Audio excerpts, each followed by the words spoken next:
Very much for joining us for this parish administration video. In 2020, we decided not to run our parish admin seminars because of the fluctuating situation on COVID-19 and group gatherings. So we prepared a series of videos on different topics related to administration that you can watch in the safety of your own home or in small group meetings, and we hope that you'll find them informative. One of the things we did after the admin seminars last year was create a CDA portal, a single one-stop shop resource hub for guidelines, information, and up on the screen now I'm putting information on how you access that information. Really encourage you to take a look at that. I'm joined for this video by Teresa McNamara from here at the Diocesan Centre. Many of you will know Teresa from her years as leading our youth team. Last year, Teresa moved into a role around systems and projects and is working on lots of different areas. One of the areas that we've had to take a look at quite carefully this year because of COVID is how we communicate. And websites have been such an important part of communication. They're important normally, but they're even more important when our parishes and communities can't gather. So first want to start with a thank you to all of you who administer those websites and make sure they're kept up to date and refresh them. Thank you for all that you do.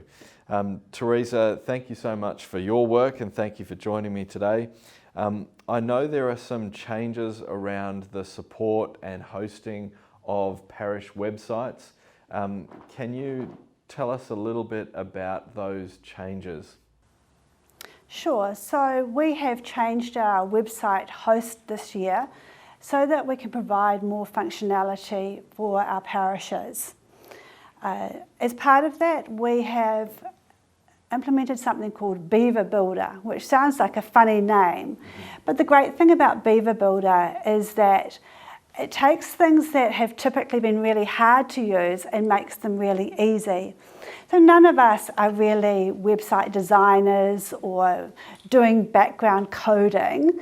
Suddenly what Beaver Builder does is it takes those elements where you need the professional and makes it easy. So we've gone from needing to code something to just being able to click on a template and drag and drop. So if I wanted 3 columns with pictures and text, I could literally just pick up a template, drag it where I want it, and then click in and start typing. As easy as that. Another real advantage of Beaver Builder is that you can have multiple pages that you're working on at the same time. One of the really scary things about working on a website that's live is what if it goes wrong? What if I make that mistake that I shouldn't have made and suddenly the whole world can see it? The nice thing about Beaver Builder is that we can have a separate page that you can be working on, and perhaps you want to show it to other people like your parish priest or pastoral council. When you're ready, you can just easily move that from one place to another and that becomes your live page. So it really gives people a lot more confidence because you don't have to have that fear factor of what if it goes wrong. Really, really important. Where do I go for information about this? I mean, if I'm sitting watching this video in a parish, I might be a parish secretary, I might be involved in communications within the parish. Where do I start or where do I get information? Start at the portal. We have a separate page on the portal that is just dedicated to the website. So on there we have links with a video about Beaver Builder and how it works. We also have how-to type videos. So I'm a big believer in just-in-time training. So if I want to be able to put in a grid now, then I want the video to be able to do it right now. And that's available on the portal. And we'll continue to add functionality onto that page. We do have a team here at Pompelia Centre, as you know, who work on the website. We are offering training, and that's being done by Zoom due to COVID. So people can book in for a training session at a time that suits them. Some of that training is during the day and some of it's outside of office hours. So we are aware that for some parishes, the person that runs the website is actually a volunteer and they may be working during the day. That's a good point. There are a lot of volunteers helping with our parish communications and websites. People are busy. They've got lots of things on, lots of priorities in life. Why would you dedicate any effort, or so much effort, I should say, into a website when there are a million other things to do? Why is a website so important? Well, there's research from the States that actually says it's really important. Typically, before anybody joins a parish, or even visits a parish, they're going to check us out online. So they might check out our website, they could check out our social media pages. Now, we want for them to come and see a vibrant site, one where they're like, wow, I want to join that community. Now, the research from the States shows that 43% of visitors are looking for mass times, 29% are looking to see what activities are on at that parish, and 28% are looking for a map or directions to the church. Now, if you were to look at our parishes and their websites now, you would find it really easy to find mass times and also how to get there. So I really commend the people that are doing the websites now. They're doing a great job. The 29% that are looking for activities, some of them will find that information via a newsletter that's been uploaded to the website, but sometimes they might be looking for something a little bit more.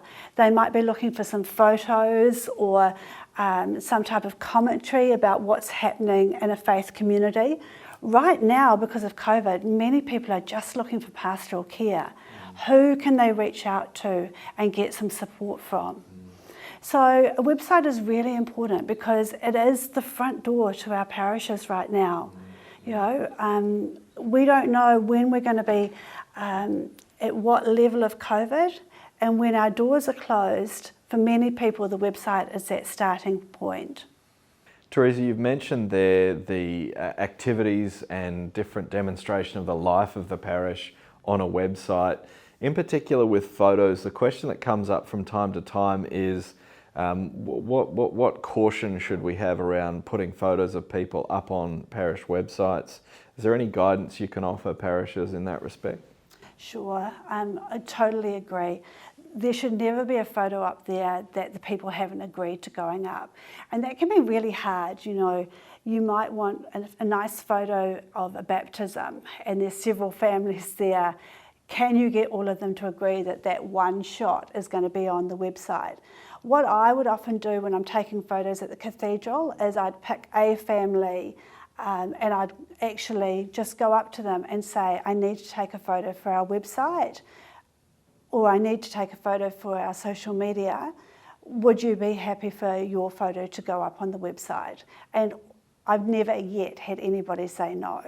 You know, generally they're actually really appreciative of the opportunity to have their family on our site. But it does just mean that we've asked and we've received that permission. Really good common sense check there. Thank you. Don't make it too tricky. Don't make it too hard. Just make it very authentic. Well said, Teresa. Thank you very much for all you're doing to help with websites. And if you're watching this video in one of the parishes of the Auckland Diocese and you need a bit of extra help on your parish website, I'll put up on the screen now details of people here who can help you and support you in that really important ministry. Thank you very much for watching, for all you do. Ka kite anō.